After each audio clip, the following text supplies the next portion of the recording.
Welcome to Homework Lib.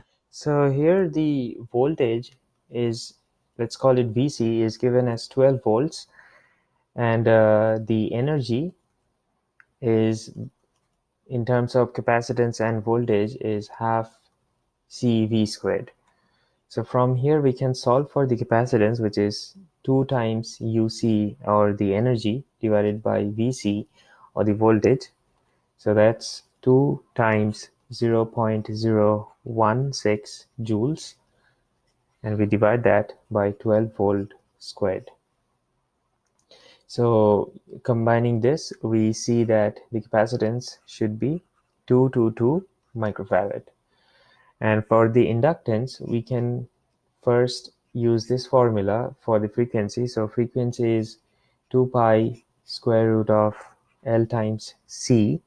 So from there, we see that L is equal to 1 over 2 pi frequency squared times the capacitance.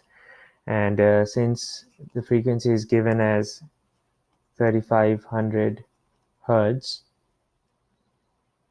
we see that L will become 9.31 microhenry. So that's the inductance, and 222 microfarad is the capacitance. Thanks for watching. I'll